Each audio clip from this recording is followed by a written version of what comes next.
வணக்கம். நான் உங்களின் மூலிகை ஆலோசகர் டாக்டர் பிருந்தா. தினம் ஒரு மூலிகை அப்படிங்கிற தலைப்பில் இன்னைக்கு நீங்கள் பார்க்கக்கூடிய மூலிகை பீர்க்கங்காய். இந்த பீர்க்கங்காயினுடைய தாவரவியல் பெயர் லூஃபா அட்டிகுலா, குடும்பம் குக்கர்பிட்டேசி, ஆங்கிலத்தில் இதை ஆங்குலர் காட் அப்படிங்கிறோம். இதனுடைய பிறப்பிடம் பார்த்தா இந்தியா. பீர்க்கங்காய் சர்க்கரை நோயையும் புற்றுநோய் மற்றும் இதயம் சார்ந்த இதய நாளங்களில் ஏற்படக்கூடிய நோய்களை தடுத்து நிறுத்தக்கூடிய வலிமை பெற்ற மூலிகை. கொடி வகையை சார்ந்தது தான் இந்த தாவரம். இது ஒரு சிறந்த மலமிளக்கியாக செயல்படுது. வயிற்றில் உள்ள கழிவுகளையும் சிறுநீரையும் அதிகமாக பெருக்கி சீராக வெளியே தள்ளறதுக்கு இந்த மூலிகை பயன்படுது. வீக்கங்களை கரைக்கிறதுக்கு பீர்க்கங்காய் உதவுது.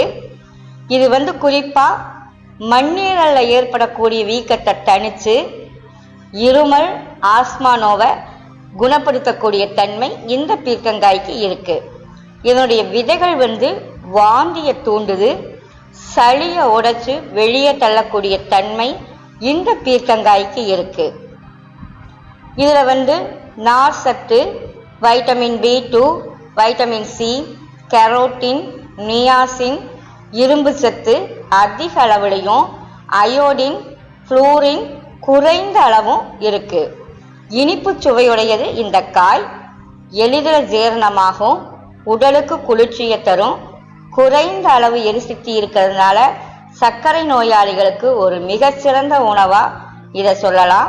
வாரத்துக்கு 3-4 முறை பீர்க்கங்காயை அவங்க சமைச்சு சாப்பிடலாம். இதில் குறைந்த அளவு கொழுப்பு சத்து இருக்கிறதுனால உடல் எடையை குறைக்கணும்னு நினைக்கிறவங்க இந்த காயை வாரத்தில் 4 தடவை 5 தடவை எடுத்துட்டாங்கன்னா உடல் எடை சீக்கிரம் குறையும். நீர் சத்து அதிகமாக இருக்கிறதுனால வெயில் காலத்துலையும் இந்த பீர்க்கங்காயை நம்ம அதிக அளவு எடுத்துக்கிறது மூலம் நீர் சத்து சமநிலை கிடைக்கும். நன்றி, வணக்கம்.